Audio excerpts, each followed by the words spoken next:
My fellow Americans, this evening I come to you with a message of leave-taking and farewell, and to share a few final thoughts with you, my countrymen. We have been compelled to create a permanent armaments industry of vast proportions.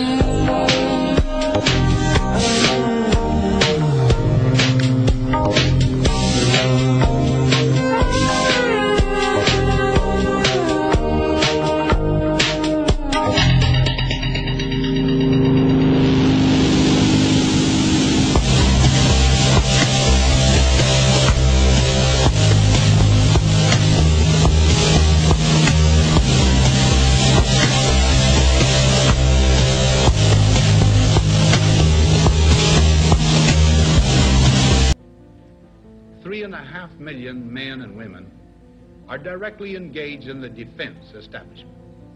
The total influence, economic, political, even spiritual, is felt in every city, every state house, every office of the federal government. We have before us the opportunity to forge for ourselves and for future generations a new world order, a world where the rule of law, not the law of the jungle, governs the conduct of nations. When we are successful, and we will be, we have a real chance at this new world order, an order in which a credible United Nations can use its peacekeeping role to fulfill the promise and vision of the UN's founders. We recognize the imperative need for this development, yet we must not fail to comprehend its grave implications.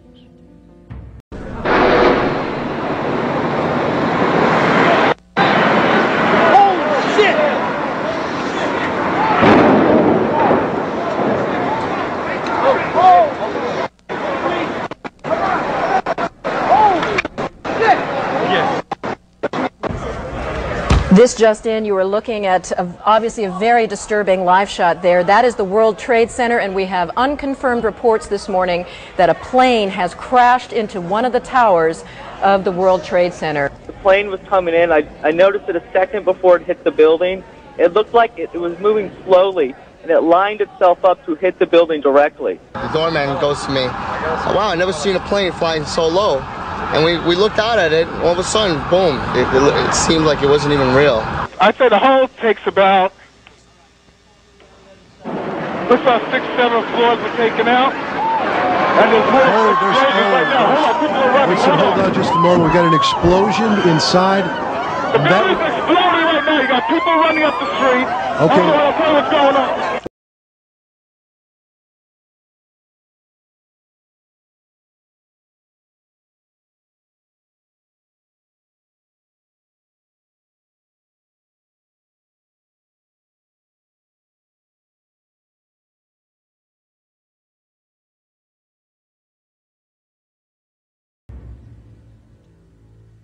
In the councils of government, we must guard against the acquisition of unwarranted influence, whether sought or unsought, by the military-industrial complex. At any point during this day, were you just, in a very base way, afraid? There were many times, Miles, that you were afraid. You were worried, especially when I was standing in front of the Pentagon that night, seeing one of our fortresses pried open by a missile airplane. The potential for the disastrous rise of misplaced power exists and will persist. You have to realize this is one of the great presidents, great military leaders. On his way out the door, at the end of his second term, he says, by the way, watch out for the military-industrial complex. People know that he invented the phrase military-industrial complex, but very rarely do you see the whole thing and realize how utterly strident his warning was. I think it's one of the most profound statements ever made by an American president. Just like George Washington gave his warnings about foreign entanglements and things like that, My dad was giving his warning against letting this military-industrial complex get out of hand. We must never let the weight of this combination endanger our liberties or democratic processes.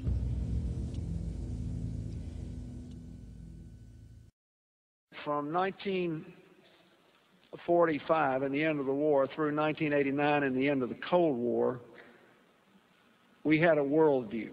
Republican and Democratic presidents alike, from Harry Truman to George Bush, stood for freedom and stood for certain propositions that would make America strong and healthy and grow the middle class and shrink poverty and stand against communism. And after 1989, President Bush said, and it's a phrase that I often use myself, that we needed a new world order, and instead it looks like we got a lot of disorder. And we still, and after 9/11, we've been more sensitive to the. We had seen a plane coming in from the other direction earlier. I'd noticed it had you, Charlie. I didn't know if it was that plane that then circled wide and came back from another direction, but we all watched it, and I just assumed... John, could you hear that? Mr. Chairman, ladies and gentlemen, I appreciate very much your generous invitation to be here tonight. You bear heavy responsibilities these days, and the article I read some time ago reminded me of how particularly heavily the burdens of present-day events bear upon your profession. You may remember that in 1851, the New York Herald Tribune, under the sponsorship and publishing of Horace Greeley, employed as its London correspondent an obscure journalist by the name of Karl Marx.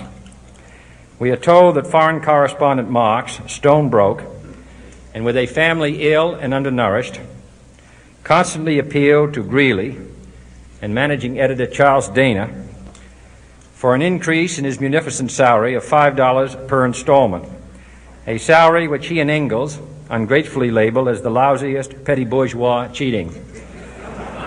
But when all his financial appeals were refused, Marx looked around for other means of livelihood and fame, eventually terminating his relationship with the Tribune and devoting his talents full-time to the cause that would bequeath to the world the seeds of Leninism, Stalinism, revolution, and the Cold War. If only this capitalistic New York newspaper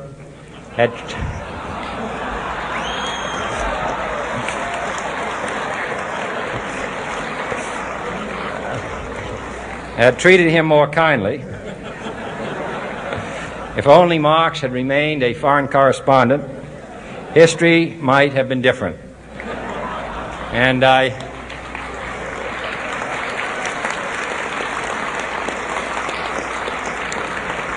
I hope all publishers will bear this lesson in mind the next time they receive a poverty-stricken appeal from a small increase in the expense account from an obscure newspaper man.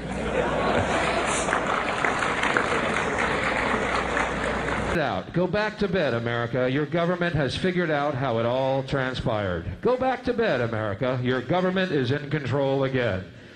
Here's American Gladiators. Watch this. Shut up. Go back to bed, America. Here is American Gladiators. Here is 56 channels of it. Watch these pituitary retards bang their fucking skulls together and congratulate you on living in the land of freedom. Here you go, America. You are free to do as we tell you. You are free to do as we tell you. Oh, good. Honey, I heard on the news that they figured out that the gun, what happened is that there is an echo, and that Kennedy was asking Jackie what it was, and that's why his head flew up. Honey, what time's Gladiators on? Are we missing it? Woo, I'm sorry. Its task will be to develop an overall strategy for America in this period when really a new world order can be created. It's a great opportunity. It isn't just a crisis. Are you confident about the people President-elect Obama has chosen to surround him? Because he does not have a great deal of experience. No, he has appointed an extraordinarily able group of people in both the international and financial field.